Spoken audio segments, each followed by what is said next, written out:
Venezuela, Colombia, República Dominicana, Ecuador, Venezuela, ¿qué? Suecia, Suiza. No conozco todas las banderas de El Salvador, que no afloje. México, USA. Ahí está la bandera, arriba, arriba, arriba, arriba, arriba, arriba. Muy buenos días, buenas tardes, buenas noches, transmitiendo para Europa, Asia, África, Oceanía, América. Arriba, arriba, arriba, arriba, que no afloje ese aplauso, gente. Desde la calle Broadway. Ahí están representados un montón de países, gente de todo el mundo que se suma a la transmisión. ¡En vivo! Que no afloje ese aplauso para recibir a la gente que nos mira en todo el planeta. ¡Qué lindo!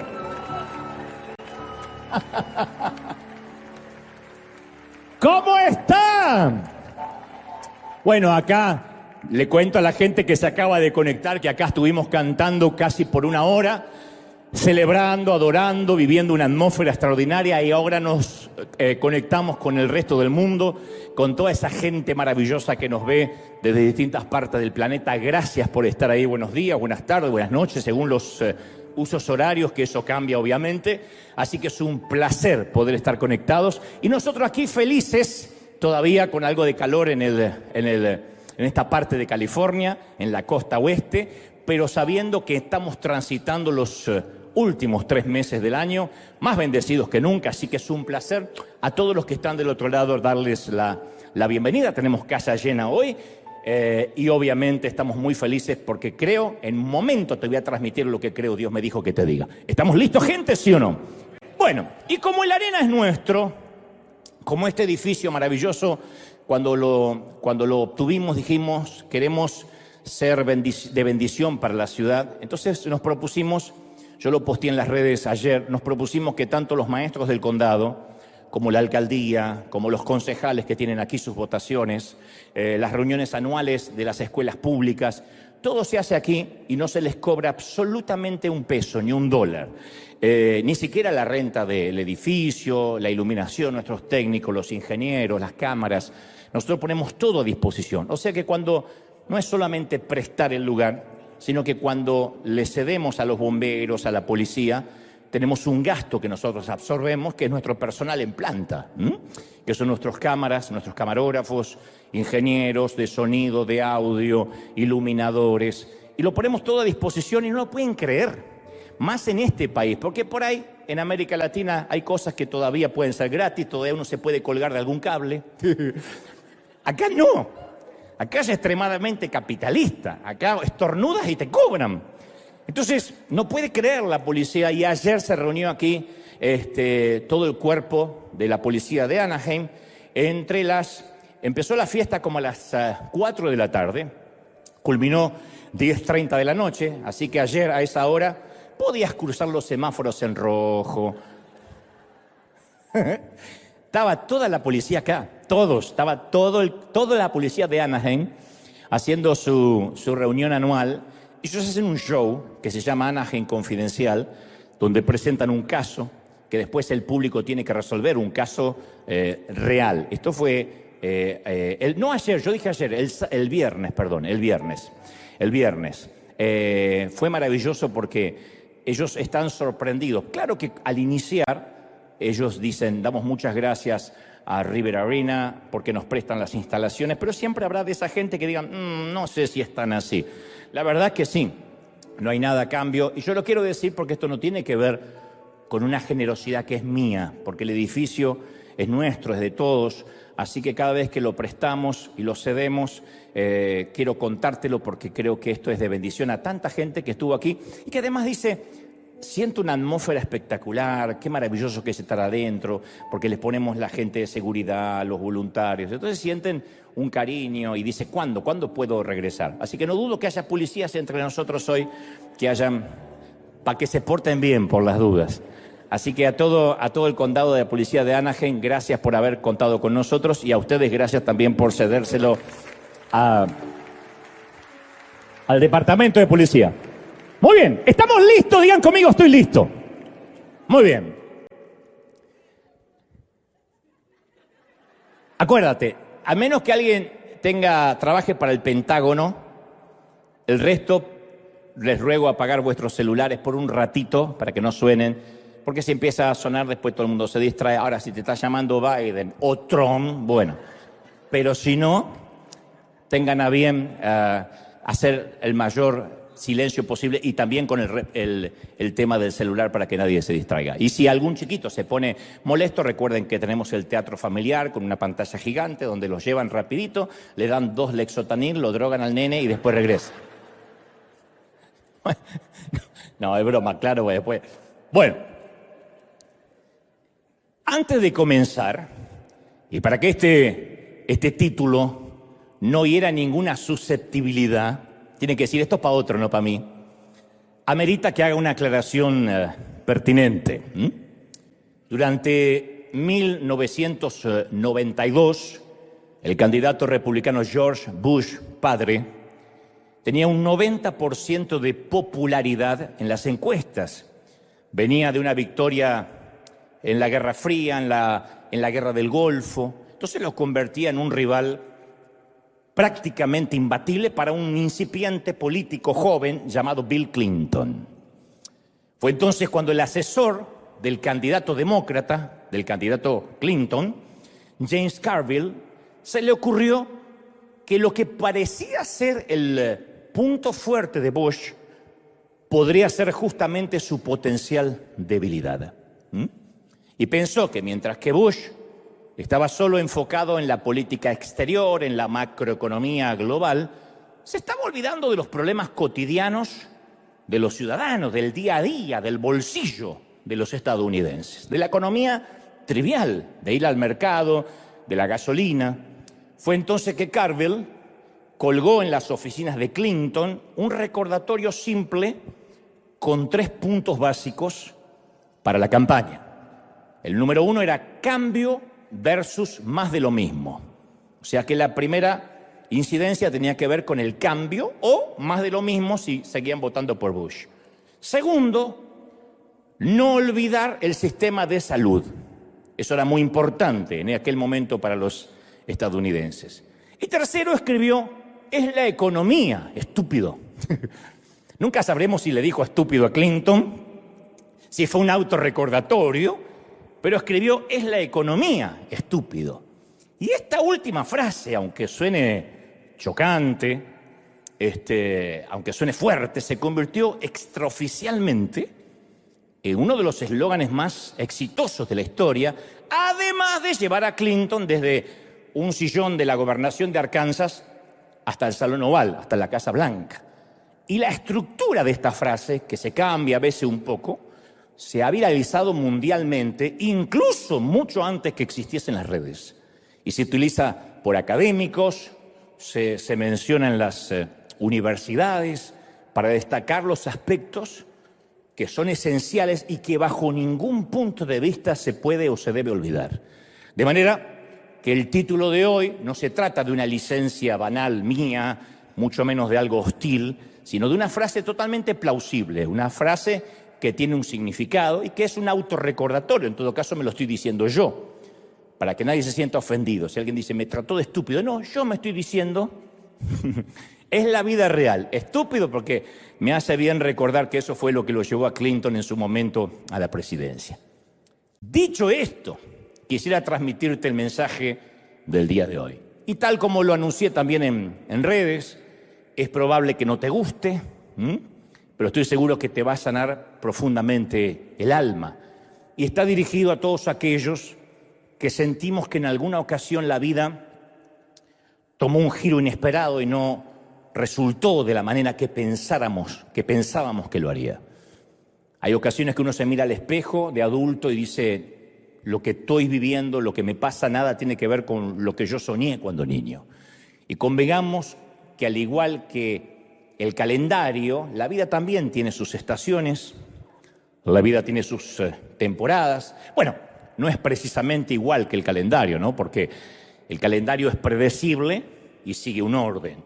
El martes viene después del lunes, diciembre llega después de noviembre, el invierno sigue después del otoño, pero la vida real no funciona así. En la vida las temporadas nos pueden cambiar en apenas un minuto, en apenas un momento. De repente estábamos viviendo un verano, una primavera, metafóricamente hablando, y terminamos en un invierno álgido, frío, gélido. Las estaciones pueden cambiar con una llamada telefónica, con un texto. Y no contamos con un pronóstico de advertencia, algo que nos dice, por ahora va bien su matrimonio, pero a partir del lunes se friega. Altas posibilidades de nubarrones en vuestra economía, lo que daríamos por tener un pronóstico así como del tiempo de la vida, ¿no?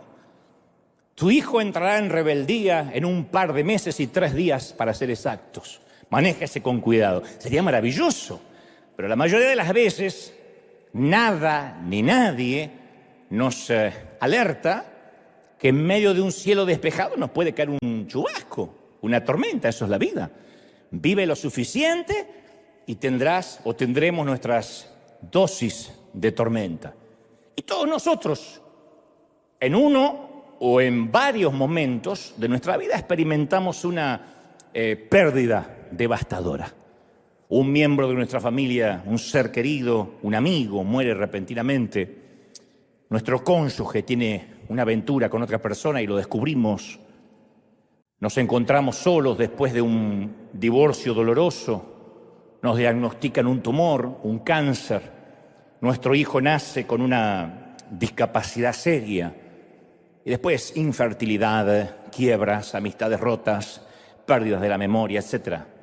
Otras pérdidas parecen más inocuas, más insignificantes, pero también duelen. No tienen que ser necesariamente tan trágicas. Pero reprimidas o negadas, esas pérdidas pequeñas también se apiñan en nuestras almas como pequeñas rocas pesadas que después terminan oprimiendo nuestro corazón. Y nuestra piel comienza a arrugarse y envejecer. Nos damos cuenta de que hoy estamos más viejos que ayer. Dicho sea de paso, todos ustedes se ven jóvenes, más jóvenes que mañana. Nuestros hijos se hacen menos dependientes de nosotros. Por eso insisto, estas no son las grandes pérdidas, pero también, caramba, que van doliendo. Van creciendo y cada vez nos necesitan menos. Antes nos podían llamar 8, 10 veces por día y hasta nos fastidiaba. Hoy en día casi no nos hablan, o estamos esperando que nos manden un texto, o tuvimos que poner a dormir nuestra mascota, que parece algo trivial, pero muchas veces la gente dice, fue el único amigo fiel que tuve, no sé, en 13, 14, 15 años, y ahora me siento solo, sola. Son pérdidas, insisto, más inocuas, pero pérdidas al fin. Otras pérdidas son más privadas y también más difíciles de clasificar. Un bebito que se pierde, que nace muerto, un aborto, un embarazo fallido. La cuestión no es calcular si una pérdida es gradual, si es súbita, si se transita en público, si se transita en privado. El punto es que la pérdida es la norma en la vida, no la excepción. Si uno vive, va perdiendo cosas, no solo juventud, energía, fuerzas, seres queridos, amigos, relaciones. Y sé que nuestras historias y temperamentos son diferentes y que cada uno va a responder a esas pérdidas, al dolor, de una manera distinta, porque estamos cableados de diferente forma. Pero lo que no podemos, bajo ningún punto de vista, es ignorarlo. No podemos ignorar el dolor, decir, no, a mí no me va a pasar, por muy victoriosos que nos sintamos. Cuando somos niños, uno de los grandes regalos que Dios nos dio es que nuestra mente crea una suerte de barrera defensiva para librarnos del dolor. Ese es un recurso cerebral, un regalo divino, que si alguien experimenta en su niñez abuso sexual o emocional, el cerebro posee un mecanismo de supervivencia que es la negación. Por eso algunos decimos, yo recuerdo toda mi niñez. Lo más probable es que recordemos una partecita chiquitita. Todo lo demás se pierde en el abismo de la inconsciencia. Pero recordamos la manera en que nos hicieron sentir. De hecho, nuestro cerebro no tiene suficientes gigas para almacenar toda la niñez. Recordamos pedacitos. Y lo sorprendente es que hay adultos que cuando niños fueron abusados que no recuerdan el abuso. O sea, como que se le va desdibujando esa parte. Evitar el sufrimiento de la mente le permite al niño soportar esas circunstancias dolorosas y sobrevivir emocionalmente. No obstante, la transición a la adultez nos exige que maduremos y que superemos esos mecanismos de defensa que es la negación, porque en algún momento tenemos que hacerle frente a la vida real. No podemos vivir como niños negando todo lo negativo. Jesús dijo en Juan 8:32, y conocerán la verdad y la verdad os hará libres. Sin embargo, a veces llegamos a la edad adulta y muchos de esos mecanismos de defensa infantiles están así todavía para protegernos del dolor. Y cuando se lleva eso de la infancia a la vida adulta, es nocivo. De hecho, es contaminante, es tóxico. Número uno, a veces anestesiamos el dolor. Estoy hablando de adulto, ¿no? Lo anestesiamos con una botella de whisky, con tequila, con droga, con lo que sea, con una hora de pornografía o dos, con sexo casual. Número dos, lo negamos, pretendemos que eso no pasó, pretendemos que nuestro dolor no está pasando, o ingeniamos un plan para que nadie note que sufrimos. Número tres, lo minimizamos. Hay gente que minimiza, dice, no me duele, ya va a pasar. Hay otros que sufren peor que yo. Nuestros padres solían ser así. Mi papá decía, no, hay gente que está peor. Yo decía, ¿peor que papá? No hay. Pues él decía, hay gente que está peor, no me puedo quejar. Número cuatro, lo enterramos. Escondemos el dolor debajo de un calendario, de una agenda llena de actividades, porque mientras que más ocupados estamos, menos tiempo nos queda para pensar en aquello que nos estruja el corazón. Número cinco, lo castigamos. Hay gente que lo castiga, se castiga con el dolor. Nos lastimamos, nos azotamos, nos autoflagelamos, no usamos látigos, pero usamos reglas, penitencias dolorosas disfrazadas de religión. Por eso hay gente que le encanta ir a la iglesia seguido, no porque ama a Dios, sino porque la penitencia le calma la conciencia del dolor. Padre, he pecado, casi le pego a mi hijo, le pegué a mi hijo, 3 Padre Nuestro, besé a mi suegra, 70 Ave María. Lo que sea con tal de que duela menos, ¿no? Número 6, evitamos mencionar el dolor, nunca lo sacamos a colación.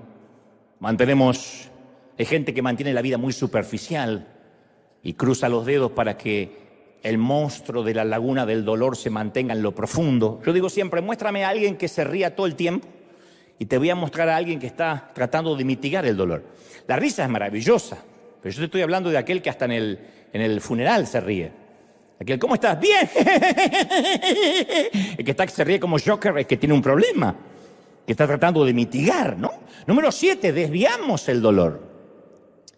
Atacamos a nuestros hijos en explosiones de carácter, nos desquitamos con nuestro cónyuge, le gritamos a los empleados o a otro conductor. Número 8, neutralizamos el dolor. Hay gente que lo neutraliza, decide que nunca más lo van a volver a lastimar. Creamos la foto de la familia perfecta, nos reinventamos en un avatar de consumo público y vivimos para las redes sociales. Sea lo que sea que hagamos para evitarlo, el combo de la vida real viene acompañado con sus dosis de dolor. Por eso inicié hoy diciendo, no te va a gustar, porque es como cuando un médico nos da el diagnóstico certero. Si uno está enfermo, no queremos que nos diga, tómese una aspirina y ya. Posiblemente no nos gusta esto, pero el dolor es parte del combo de la vida. Yo te conté que un par de veces en mi escuela primaria coincidía con un compañero, un niño que sufría una enfermedad degenerativa. Se llamaba Fernando Valente. La última vez que conté la historia no me acordaba el nombre. Finalmente alguien me dijo que se llamaba Fernando. Yo sabía el apellido, pero no recordaba el nombre. La espina dorsal de este chiquito estaba torcida y cada año sus brazos y piernas se iban encogiendo y doblando cada vez más. Fue el chico más noble y más puro que yo jamás conocí. Y yo me sentía muy identificado con él, porque fuimos grandes amigos. Cuando coincidíamos, es como que teníamos muchas cosas en común y nadie se le acercaba porque era el chico lisiado. Yo no tenía ninguna enfermedad degenerativa, gracias a Dios, pero en lugar de la espina dorsal, yo tenía doblegado el espíritu. Y de algún modo sentía empatía con él, como si ambos estuviésemos tullidos, él de las piernas y yo del alma. Y Valente debería tener ahora, si es que aún vive, mi edad. Debe tener mi edad, si es que aún está vivo. Yo no lo he vuelto a ver ni he dado con él en las redes, desde que terminamos la primaria, desde aquel caluroso diciembre en Argentina durante 1982, que en Argentina hace calor en diciembre, no me equivoqué. Y yo no sé cómo ha sido su vida, ni lo que está haciendo ahora. Pero a mí me gustaría pensar que tiene un recuerdo grato, por lo menos de haber tenido un amigo de verdad durante el 4º grado. Yo al menos lo tengo, y yo creo que a medida que vamos creciendo y nos vamos haciendo adultos, vamos minimizando esa empatía por el dolor ajeno. Incluso nuestro propio umbral del dolor se hace demasiado bajo. Pero a menudo Dios utiliza el dolor para hacernos crecer. El dolor nos hace resilientes, el dolor nos hace fuertes. De hecho, el dolor es un gran docente, un gran maestro. Yo digo siempre, muéstrame a un sobreviviente del cáncer, a una dama que sobrevivió al cáncer de seno, y yo te voy a mostrar a una mujer que no se hace problema por estupideces, nunca. Que no se hace problema por las miguitas, porque el perro orinó adentro, porque va a venir la suegra, hasta eso, no se hace problema. Porque como olió, sintió el aroma fétido de la muerte y sobrevivió, se da cuenta que su orden de prioridades cambió. Ahora, la buena noticia es que el cielo es un lugar libre de dolor, ¿sí o no? Pero de este lado del sol, el dolor está garantizado. Entre aquí y allá, vamos a sufrir. Eso es parte de la vida. Y ustedes dirán, ¿y en qué me alienta eso? Antes que se suiciden en masa. Esto es algo que tenemos que recordar, especialmente aquellos que creemos en Dios. Porque de otro modo estaría siendo un timador si te digo, porque eres cristiano, porque crees en Dios, no vas a sufrir. Y lo que es peor, vamos a dañar a mucha gente, perpetrando la mentira. Si estás pasando por alguna crisis, es porque seguramente te falta fe. La semana pasada entrevisté a un querido artista que me dijo, a mí me falta fe en la vida. ¿Será que Dios no me quiere? Yo le digo, no, a todos nos falta fe en algún momento. Pero esa es una doctrina distorsionada que no funciona para nadie. Diga quien lo diga. Dios no es una rocola que siempre que pongamos la moneda correcta nos va a dar la banda sonora para nuestra vida. Ese es un empoderamiento ridículo. Funciona para los que pagan fortunas para escuchar a Tony Robbins, a Cala o a Daniel Javif. Pero no es la vida real. La vida real trae complicaciones. Entonces no se trata de repetir frasecitas, de volar, de rugir, de que me va a ir bien. Incluso hasta sirve para los multiniveles de Amway, de Herbalife. Pero no funciona para la vida real, que no tengo nada contra Herbalife. No me mira, ¿qué pasó? No tengo nada. Aparte que produce diarrea, pero no tengo nada. Ahora, no nos va a patrocinar en la vida Herbalife. De hecho, ya no se reúnen más acá. Ahora, esas doctrinas han herido a miles de personas que llegan a una simple conclusión. La razón por la cual mi hijo murió, la razón por la cual mi matrimonio fracasó o porque perdimos la casa es porque yo no tuve suficiente fe. Esto va más allá de una simple crueldad. Es un insulto a nuestra intelectualidad. Es un insulto a nuestro sentido común.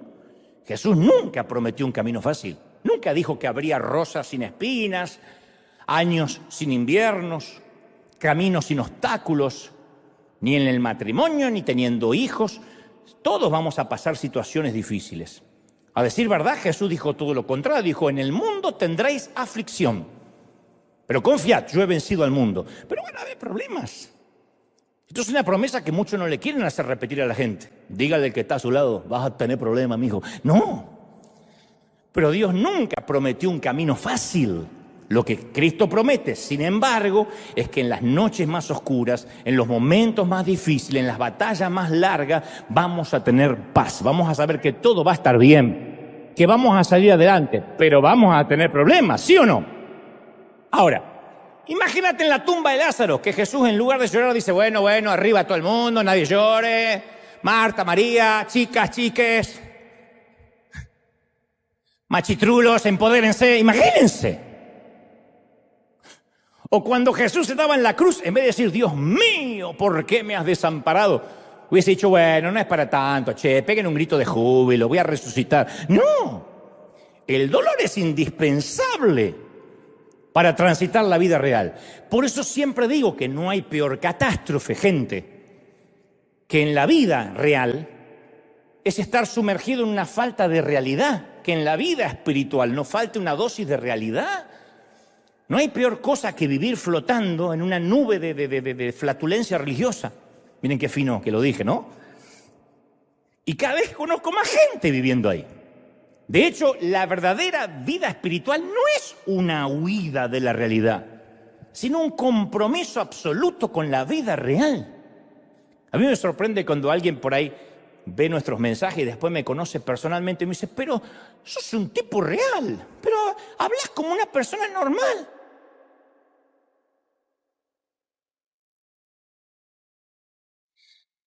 No, pero me refiero a que pareces alguien, y sí, eso sería la realidad, que la gente nos diga, a pesar de que tiene fe, de que crees en Dios, eres real, transitamos los mismos problemas, compartimos el mismo mundo. Entonces tenemos que encuadrar nuestra vida, como dijo Salomón, en temporadas, en diferentes etapas. Eclesiastés 3 dice, tiempo de nacer, tiempo de morir, tiempo de llorar, tiempo de reír. Tenemos tiempo de bailar, tiempo de no bailar, tiempo de guerra, tiempo de paz.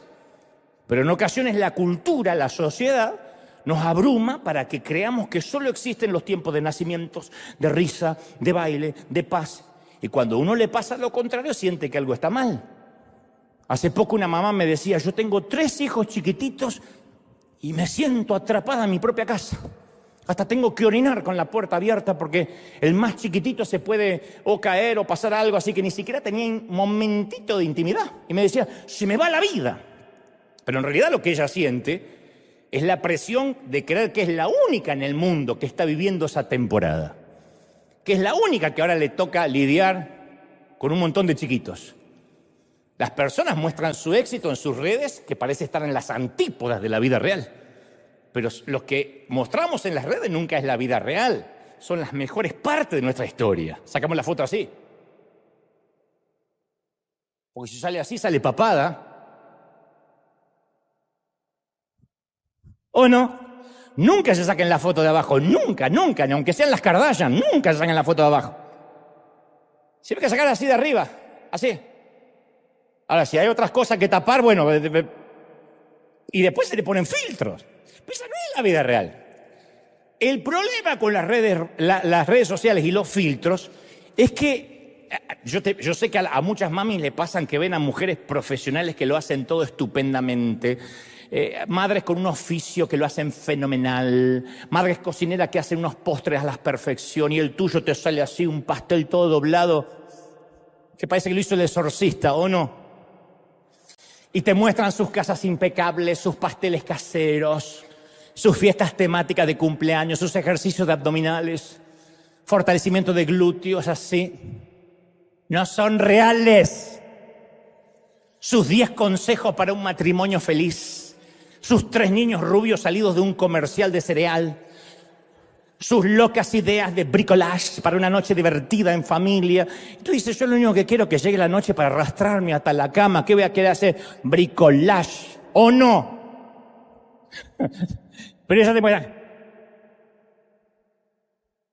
Un viernes divertido en familia. Además, esas rubias perfectas que se ven en las redes, digo rubias, no tengo nada contra las rubias, pero justamente me vino a la cabeza. Toman 5 litros de agua y te dicen, toma 5 litros de agua. No hacen pis, hacen maremotos. Entonces yo no tengo tiempo ni para tomar agua, ¿o no? Y en tu triste caso, cuando al final del día te miras, después de ver todo eso en las redes, te miras al espejo sin maquillaje,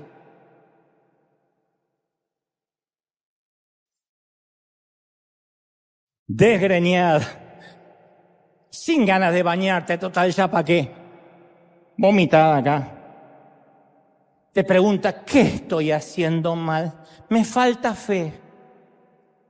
Y la ves a ella, la súper organizada, que además de tener un llamado a impactar el mundo, te recomienda cómo exfoliarte la piel con un gel de placenta de foca de Caleta Olivia para estar espléndida como ella. Pero esa es la versión Instagram. Y la ves en las redes perfecta, maquillada, sean las 6 de la mañana o las 9 de la noche. Al lado de ella, Kardashian es una monja de clausura, porque ella lleva a sus 3 nenes de ojos azules a ayudo, pintura, a Esperanto, al foniatra, al dentista, soccer, y una foto de todo eso en estado acá de eso, soccer, natación. Le prepara el plato favorito a su amado esposo, que no es como el tuyo. Este es un gringo salido de Marvel. El tuyo es Hulk con la panza así. Bueno, pero a ella le queda tiempo para hacer TikTok, ir al gimnasio. Ella publica cosas en TikTok así. Tú lo quisiste hacer una vez y tu hijo dijo, ma, no, por favor, me voy de casa. Y publica reflexiones bíblicas. ¿Viste que hay gente que hasta tiene tiempo a la noche de una reflexión bíblica? Mujer, empodérate con Dios. Suponías 3:7.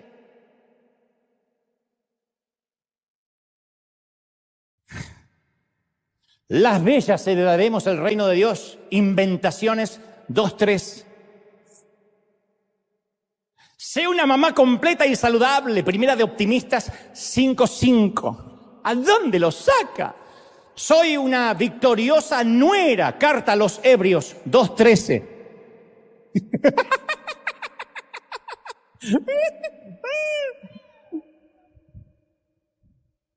Siempre estoy espléndida.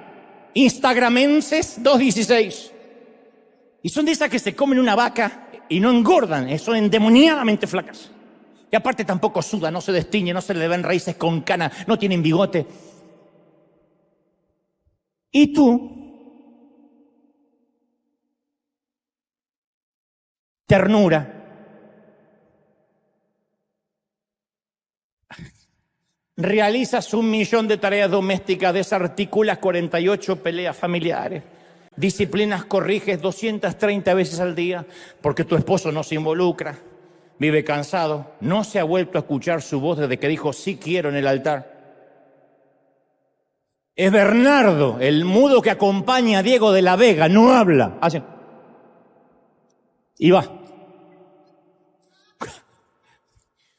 Como si fuera poco, estás al pendiente de todos los plazos, haces las compras, tiendes las camas, limpias la casa, ayudas con la tarea de matemática, de física, de biología, sirves la cena, supervisas a la hora de acostarse, la maratón del baño, ¿sí o no? Los metes en la cama bajo amenazas, acabas la infinita recogida de cachivaches y cosas desparramadas, y cuando sales del baño serpenteando así, como una zombie, tu esposo que no habla se pasea con unos calzones de elefantito a lunares, y se quiere poner mimoso. Y tú dices, Señor, o te lo llevas o te lo mando.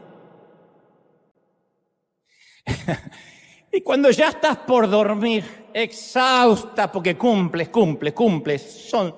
son 2 minutos y medio, cumples.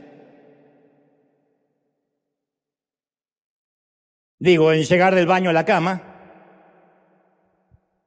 miras por última vez con el último gramito de fuerza el celular y la rubia escuálida, con su perfecta hilera de dientes de piano y su color bronceado en pleno invierno, muy fresa, publica en su Instagram, hola mi reina, ¿ya descubriste tu misión en la vida? Que alguien le diga a la rubia teñida, le conteste, esto no es Instagram, es la vida real, amada estúpida. Es la vida real. Mi vida no es Instagram, tengo una vida. Tengo una vida real. Ahora, todos tenemos una vida real que suplica que la vivamos, que la aplaudamos, de verdad, que la transitemos con estoicismo, aunque nos toquen temporadas difíciles, álgidas. Las temporadas difíciles no es solamente enfrentar en el peor de los casos una enfermedad, es eso, es criar los chiquitos, es lidiar con adolescentes. Y hablando de temporadas duras, cuando se escriba la historia, nosotros habremos formado parte de la Segunda Guerra Mundial de esta generación, la catástrofe mundial del COVID, que casi nadie habla, y te voy a decir por qué. En caso de que hayas olvidado cómo fue la pandemia, yo te voy a refrescar un poquito la memoria, por eso dije no te iba a gustar. El miedo a la muerte barrió el mundo, la muerte se vio en plaga. En cuestión de semanas nos encontramos en cuarentena, en confinamiento. Se apagaron las luces de los estadios, se detuvieron los conciertos, los rodajes de las películas. Se cerraron las iglesias, las basílicas, las mezquitas, las sinagogas. La economía mundial se tambaleó. O sea que todo lo que hacía una vida alegre y normal, en un momento nos fue quitado y retenido durante muchos, muchos meses. Y fuimos bombardeados con noticias negativas, mantenidos en un estado de incertidumbre. Perdimos la expresión humana detrás de una máscara. Uno de los peores flagelos psicológicos de la pandemia fue el no poder vernos las caras durante casi 2 años. Esto no es broma. 2 años tratando de sonreír con los ojos. No se estaba sonriendo, aguantando las hemorroides, o era un chino, no teníamos la menor idea. Hablando más alto de lo que debíamos, no respirando aire puro, y nos fuimos olvidando de los gestos cotidianos. Fue un espanto hablar con un mesero, con un empleado del banco, con una cajera y no saber qué transmitía su rostro. Hace más de 2000 años los árabes descubrieron que obligar a las personas a cubrirse la nariz y la boca quebraba su voluntad y su individualidad y las despersonalizaba. Entonces volvía sumisas a las mujeres. Por eso impusieron que toda mujer fuera obligada a ponerse una tela sobre la cara. Por eso luego de la pandemia nos quedó una sociedad mucho más triste, más desconfiada, menos empática. Y por eso hay tanto que ya no quisieron regresar a las iglesias, porque mientras que estaba la pandemia les tomaban la temperatura antes de entrar o los mandaban a casa si estornudaban. Un par de mocos en el aire nos enseñaron que las reglas eran parejas para todos. Y eso que comenzó en el 2020 o a finales del 19 fue una experiencia traumática compartida globalmente y el trauma siempre pasa factura. Y aunque eso quedó atrás, no podemos ignorar las secuelas. En este momento estamos como en una especie de negación, por eso casi nadie habla de la pandemia. No hay resúmenes de la pandemia, no vamos a ver en televisión cómo vivimos el año que estuvimos en peligro. No, porque hay una negación global y colectiva sobre el costo real de aquellos meses difíciles. No queremos pensar qué pasó. Así hacían nuestros abuelos con la guerra. Yo tuve abuelos que sobrevivieron en una guerra y les decía, contame cómo fue. No, de eso no se habla, mijo. Pero ¿cómo era? Y después me enteraba que estaban durmiendo y escuchaban los bombarderos, las bombas caer, que eso no es un terremoto o un sismo. Eso literalmente es casi perder la vida. En el mejor de los casos, casi. Pero nosotros todavía no pagamos la factura psicológica por lo que hemos pasado. Nunca le diríamos a un sobreviviente de abuso que ahora que terminó el abuso, ya no tenga más traumas y ya el abuso era cuando eras niño, deja de sufrir. ¿Por qué? Porque la negación nunca cura nada. Y todo aquello que tuvo un efecto traumático, tenemos que encontrar de alguna forma la resiliencia con la ayuda de Dios para poder pasarlo, soportarlo. En estos tiempos no necesitamos empoderamientos ridículos, mensajes positivistas, decretos proféticos, historias lindas. Necesitamos una guía de supervivencia. Y para lograr eso, especialmente tenemos que hacer lo mismo que hizo James Carville, el asesor de Clinton.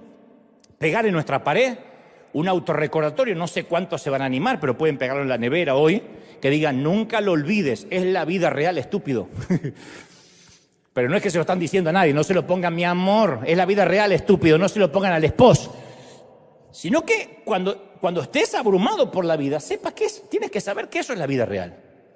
Yo no conozco lo que enfrentas en este momento. Tal vez todo lo que puedas hacer ahora mismo es tratar de seguir escuchando lo que digo con lágrimas. Quizás estás atravesando una temporada en tu vida en la que sientes que estás hecho trizas, demasiadas exigencias para tu tiempo, para tus energías, y justo cuando parece que estás dando un respiro, ¡pah!, viene otro golpe por debajo del cinturón y te hace perder el oxígeno. Y la vida no te está dando tregua. O puede que estés viviendo la secuela de un desastre, que en tan solo un momento todo aquello con lo que contabas se desmoronó como un castillo de naipes. Y tu vida nunca será la misma. La muerte de un cónyuge, la muerte de un matrimonio, de una pareja, la pérdida de un empleo. Todas esas cosas pueden sacudir nuestras vidas en un momento. Pero nada de lo que nos ocurre le sorprende a Dios. Dios va a estar siempre con nosotros en todo lo que tengamos que enfrentar, lo creamos o no. Por eso siempre digo, cuando alguien está en crisis, párate sobre la roca. cuando te tiemblen las rodillas, cuando las lágrimas caigan como lluvia. Párate cuando todo se desplome. Y tú te preguntas, ¿y por qué a mí? Yo sé que es la vida real, pero la mía es muy real. Bueno, piensa en el ejemplo de un padre sobreprotector. Un padre que no quiere que su hija jamás tenga ningún dolor en la vida. Entonces no le permite caminar sola. Porque dice, no, se podría caer. Y la lleva alzada a cualquier lugar aunque la hija tenga 15. Con el tiempo, la niña mimada se convierte en inválida, incapaz de dar un paso, totalmente dependiente del padre. Y un padre así, sin importar cuán amoroso sea, va a terminar por fracasar en su tarea más importante, que es hacer crecer una persona independiente, que se convierta en adulta. Entonces sería mucho mejor para esa hija que el padre diera un paso al costado y la dejara caminar, aún a riesgo de que se tropiece o caiga de bruces. Y nosotros a veces, más que un padre en el cielo, queremos tener un abuelo que nos consienta, y hacemos un berrinche de nieto. ¿Por qué Dios no me bendice? Y Dios dice, no, así no funciona la vida. Yo sé que la vida a veces no es buena, que la vida a veces no es justa. Y Dios sí es capaz de sanar. Pero incluso sanar una enfermedad implica oprimir el botón de pausa, darle un indulto temporal al inminente evento de la muerte. Nadie que se sanó vivió para siempre. Aún así, por cada milagro, hay muchos que se lamentan llorando en sus almohadas porque un hijo, porque un esposo, porque un amigo no sobrevivió. Nadie es inmune al sufrimiento. Y vivimos en un mundo donde hay pérdidas, grandes pérdidas, que es resultado por vivir en un mundo caído. Pero Dios siempre logra sacar lo bueno en los momentos difíciles. Dice Romanos, y sabemos que para los que aman a Dios, todas las cosas cooperan para bien. O sea, usted dice, pero todo va a resultar bien. Sí, a los que aman a Dios todo resulta para bien. Yo te hablé de mi amigo Valente, pero tenía otro allí que no era lisiado, se llamaba Matías D'Amico, otro compañero, ya que hoy hablamos de escuela. Esta es una historia que siempre me gusta recordar. No era el tipo de muchacho al que yo hubiese invitado a mi casa. Siempre llegaba al colegio como aburrido la mayor parte del tiempo y hablaba solo con monosílabos. Se llamaba Matías D'Amico. Nunca vestía bien, su ropa olía mal, parecía siempre sucio. Yo lo conocí en 5º grado a este. Venía de otro colegio donde presuntamente se decía lo habían expulsado. Y cada vez que la maestra calificaba sus exámenes sentía cierto placer perverso en marcarle todas las respuestas equivocadas. Y en su boletín de calificaciones había escrito una nota siempre en la parte por encima de las calificaciones de lo que había hecho ese año. Eso se acostumbraba a nuestro tiempo. Entonces ponía 1er grado. Matías es un buen muchacho, pero tiene una mala situación en el hogar. 2º grado, así era su boletín, desde el colegio que venía. Matías es callado, retraído. Su mamá fue diagnosticada con cáncer uterino. 3er grado, Matías se está atrasando, su mamá murió este año y su papá no se presenta en las reuniones de padres. 4º año, Matías está atrasado, sin esperanza, es difícil que se ponga al día. Su retraso académico quizás se deba a que su papá lo abandonó y ahora vive con la abuela. Así llegó a mi colegio. Para ese 5º grado llegó la Navidad y todos los alumnos llevamos regalos a la maestra. Y todos los regalos estaban muy forrados, cuidadosamente empaquetados. Menos el de Matías, que estaba envuelto en un papel de diario con cinta adhesiva y decía, para la señorita Lita, de parte de Matías D'Amico.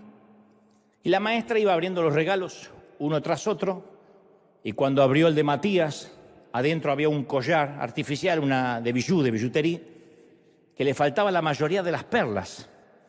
Y la mayoría, las que estaban viejas y amarillentas. Y además le regaló un frasco de perfume que estaba casi acabado, que estaba así. Y los alumnos nos comenzamos a reír, porque uno es cruel a esa edad.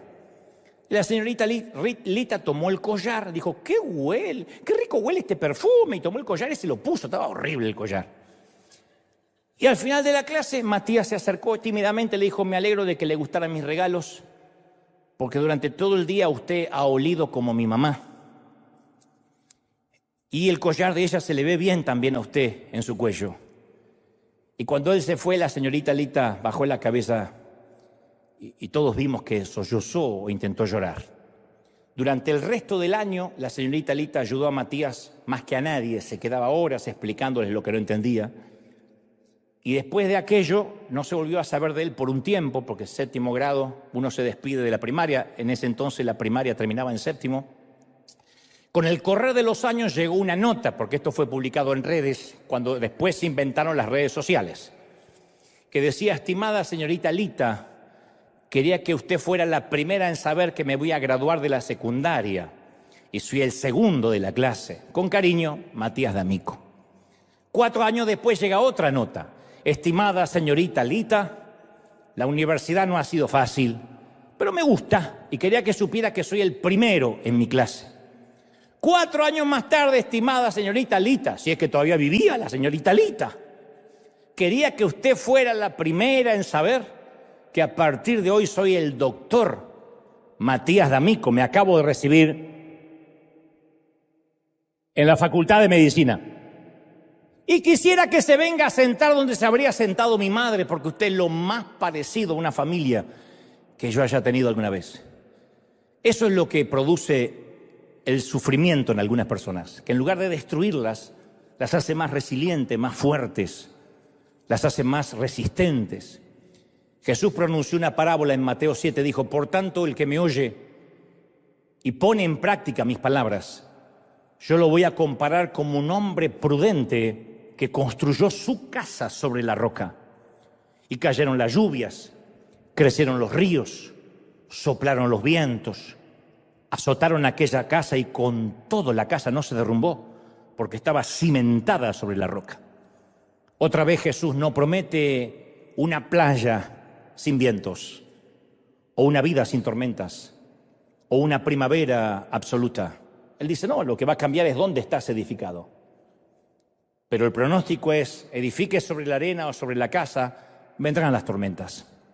Edifiques donde edifiques, bienvenido a la vida real. Y si pasa lo peor, ¿qué vamos a encontrar en el fondo?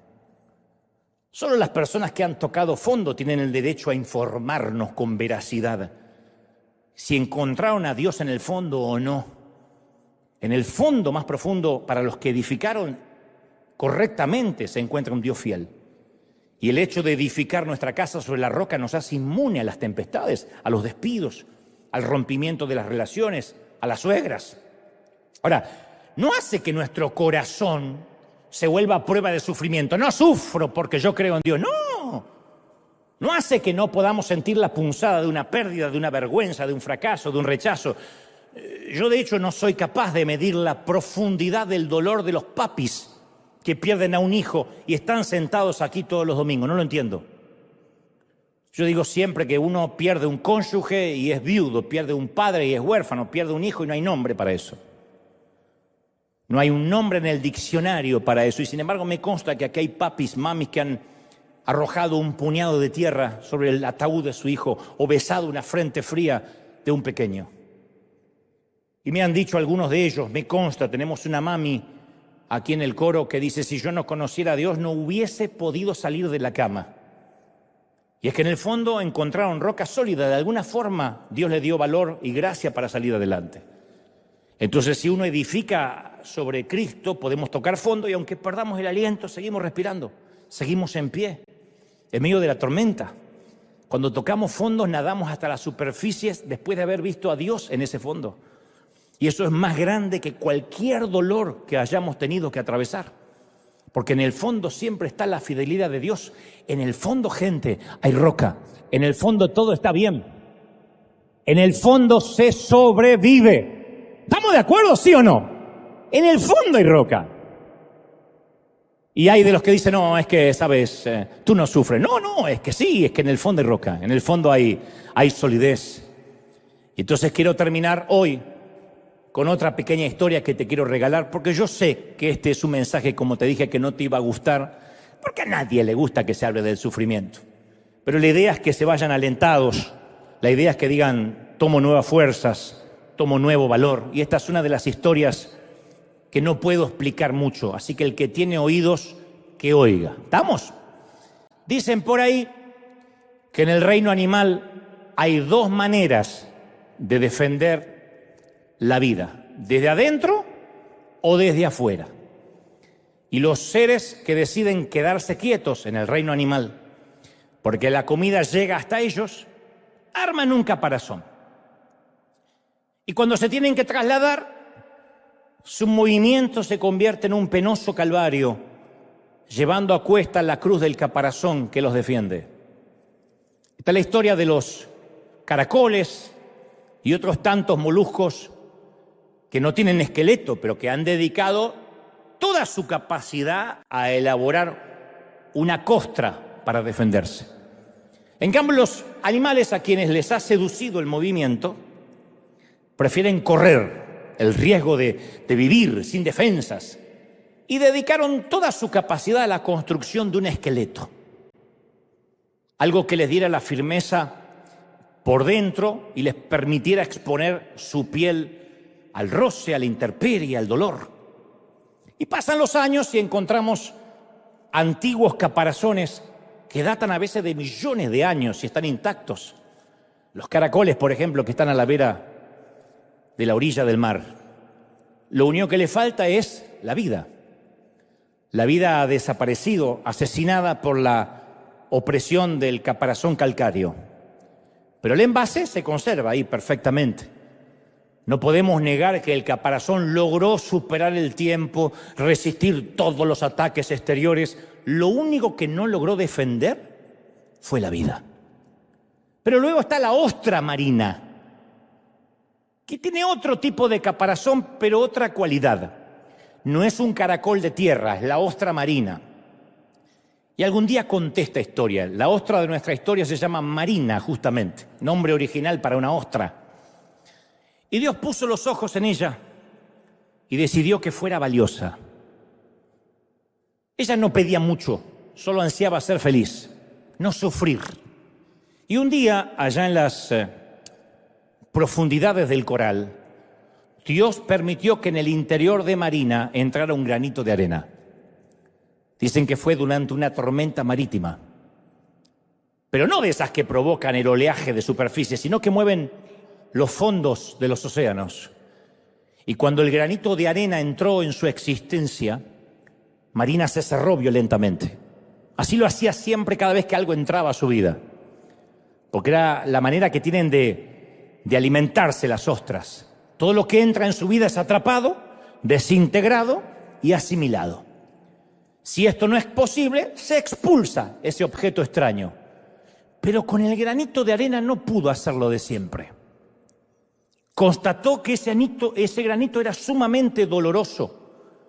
El granito la lastimaba, la hería por dentro. Y lejos de desintegrarse, más bien la estaba hiriendo a ella.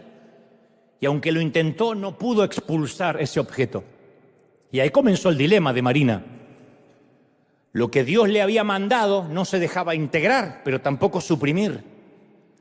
Como esos dolores que vienen de golpe, como esos mensajes de texto que nos cambian la vida a 180 grados. Como esos llamados telefónicos, como esa carta de divorcio, como el enterarnos de una traición. El grano de arena es como eso, indigerible, pero también inexpulsable. Y cuando trató de olvidarlo o ignorarlo o negarlo, tampoco pudo. Porque la vida real, gente, produce lágrimas que no se pueden ignorar. Entonces, frente a esa situación, o uno pensaría que a Marina no le quedaba más que un camino, luchar contra su dolor, rodeándolo con el pus de su amargura, generando un tumor que terminaría por envenenar su vida y a quienes la rodeaban. Pero en la vida de la ostra había y hay en todas las ostras una cualidad maravillosa, capaz de producir con su saliva sustancias sólidas. Normalmente los caracoles de tierra dedican esa cualidad a la tarea de fabricarse un caparazón defensivo, rugoso por fuera, tenso por dentro. Pero las ostras la usan para la construcción de una perla. Eso fue lo que hizo Marina. Y poco a poco, con lo mejor de sí misma, fue rodeando el granito de arena de ese dolor que Dios le había mandado y comenzó alrededor a nuclear una hermosa perla. Me han comentado que la mayoría de las ostras no tienen perlas, son muy escasas, pero estas son producidas solo por aquellas que deciden rodear con lo mejor de sí mismas el dolor de un cuerpo extraño que las ha herido. Muchos años después de la muerte de Marina, los buzos bajaron al fondo oceánico y cuando la sacaron a la superficie se encontró en ella la perla hermosa de la vida. El dolor de su vida real resultó en un grano de arena envuelto en una maravillosa perla. Y al verla brillar, nadie se preguntó si Marina había sido feliz, si había tenido una vida libre de problemas, de ansiedad. Simplemente concluyeron de que había sido muy valiosa, de que seguía siendo valiosa.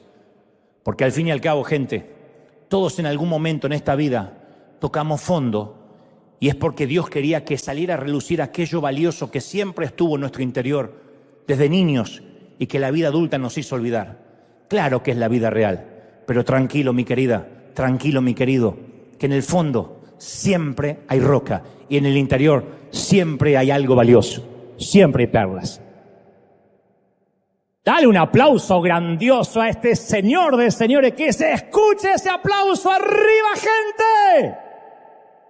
No. Cuando te pongas de pie, dale un aplauso grandioso al Señor de señores, porque caramba que vale la pena estar vivo.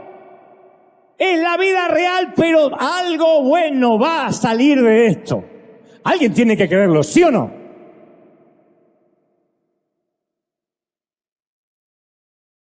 Siempre hay algo bueno. Si yo no hubiese tenido mi espíritu amputado de jovencito, de chiquito, hoy no estaría alentando a otros a caminar, a seguir adelante. Siempre hay algo que nos marca, que nos hace fuerte, que nos hace resilientes. Yo siempre digo que debo ser el tipo más resiliente que conozco, porque no he conocido a muchos más. Y es maravilloso decir, yo soporto, yo me paro estoicamente, sonrío cuando no tengo ganas. Cuando tengo fuerza me levanto de la cama porque hay que continuar. Y yo celebro a las mamis y a los papis aquí presentes, que han tenido como inmigrantes que pelear la vida, que han tenido que decir no queda otra. Mi papá era uno de esos. Papá, estás enfermo, vas a ir a trabajar. ¿Y quién te pensás que va a parar la olla? Me decía. Si yo no trabajo, ¿quién nos va a mantener? Perdía el premio por asistencia, perdía los premios por presentismo, así que yo he visto a mi papá trabajar con fiebre. No fue un académico, académicamente era muy limitado, pero él decía, no queda otra. Y yo sé que aquí han tenido papis, abuelas, abuelos así, que han dicho, y bueno, hay que seguir. Dicen en mi país, hay que apechugarla, hay que fajarse y rajarse para su tierra, hay que hacer las cosas como se deben hacer. Un hombre sabe lo que tiene que hacer, una mujer sabe lo que tiene que hacer. Y comprender que la vida va a tener temporadas buenas, temporadas malas, pero nunca la vida se va a parecer a Instagram. Instagram es una herramienta maravillosa, especialmente para los que producimos contenidos, para los que nos gusta promocionar cosas, pero nunca sirve como ejemplo de vida, porque es solo la parte editada. Es como ir a ver una película y pensar que la historia real se parece a la historia romántica. La vida está llena de espinos, la vida tiene problemas, basta el día con su afán, pero benditos sean aquellos que han edificado sobre la roca, que están parados sobre Dios, sobre Cristo, diciendo, pase lo que pase, yo sé que me voy a levantar. Y como el junco, aunque me incline, me voy a volver a levantar. Alguien tiene que creerlo, ¿sí o no, gente? Es maravilloso. Y que además la gente diga, hay algo especial en ti. Yo no sé de dónde saca fuerzas, pero hay algo especial. Eso es algo que nos regala Dios. Lo maravilloso de poder levantarnos, de poder reinventarnos. Y digo, no se agranden, que no les salga el argentino de adentro. Pero creo que la mayoría de los hispanos tenemos algo que otras razas y etnias no tienen. La capacidad de seguir adelante. La capacidad de continuar, de reinventarnos. La capacidad de una reingeniería interna. De decir, en plena pandemia, cuando salíamos a repartir comida, había gente con sus carritos vendiendo tacos, burritos, arepas. Y yo les preguntaba, ¿y no tienen miedo de contagiarse? Y yo recuerdo las frases de alguno, ay hermano, de donde yo vengo, el COVID es un chiste.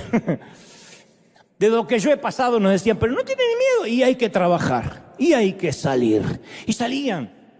Nada los amilanaba, nada los amedrentaba. Y eso tiene que ver con la resiliencia. Y yo celebro la resistencia que tienes. Celebro a los que sobrevivieron la pandemia, a los que sobrevivieron divorcios, separaciones, rupturas, ni hablar, pérdidas de niños, a los que pasaron por cuidados intensivos, a los que sostuvieron, a los que se nos adelantaron en la eternidad. Porque si hay algo que te trajo hasta aquí, es que has edificado sobre la roca. ¿Vendrán vientos? Sí, no te voy a timar. ¿La vida se pondrá difícil? Sí. ¿Las cosas van a mejorar? No siempre. A veces tendremos una de cal y otra de arena. ¿Habrá muchos inviernos? Sí. ¿El frío va a doler? A veces. ¿El matrimonio va a ser fácil? No. ¿Tener hijos va a ser siempre divertido? No, no habrá bricolage los viernes. No será así. Tendrás noches de fiebre, corridas al hospital, alguno que otro infortunio. Pero lo bueno es que cuando llegues al final de la carrera y sobrevivas, mirarás por el espejo retrovisor de tu vida y sabrás que nada te pudo detener, que estuviste fundamentado sobre la roca y soportaste estoicamente y te paraste, luchaste, peleaste. Y dirá, vida, no te debo nada. Vida, estamos en paz. Dios fue fiel y sigue siendo fiel. ¿Cuántos lo creen? ¿Sí o no? Me encantaría, antes de irnos, que repitamos aquí y en casa esta oración juntos, que no tiene que ver con una religión, no tiene que ver con cambiar de credo, sino con recibir a Cristo en el corazón. Decir, yo quiero estar parado sobre esa roca. Yo necesito librarme no del dolor, sino de fracasar, de rendirme, de bajar los brazos en el dolor.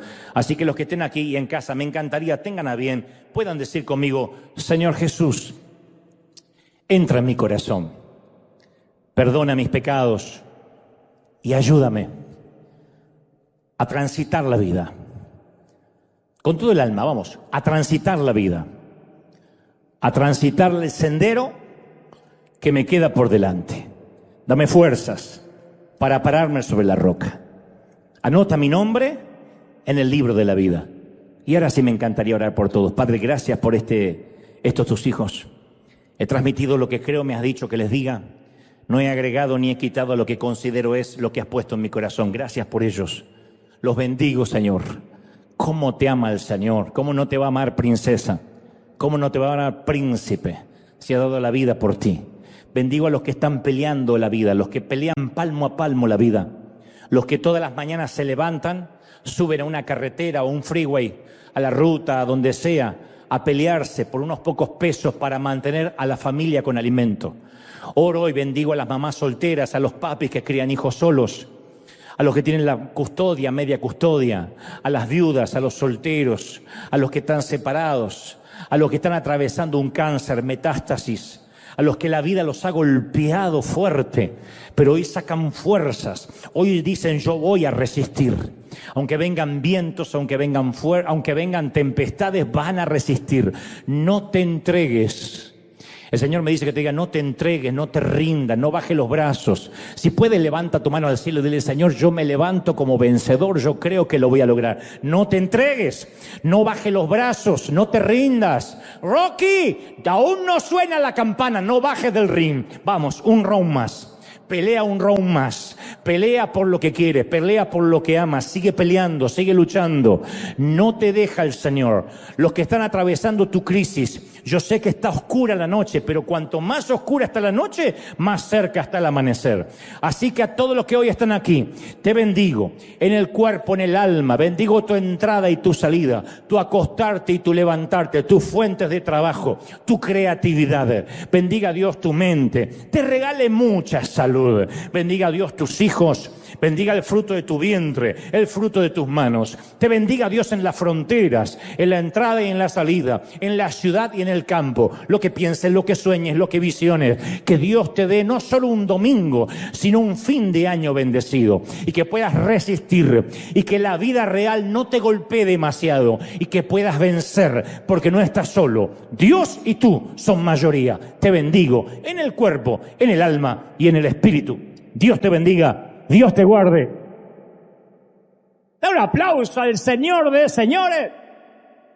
Nos vemos el domingo que viene. Chau, chau a todos. Bendecido, gente.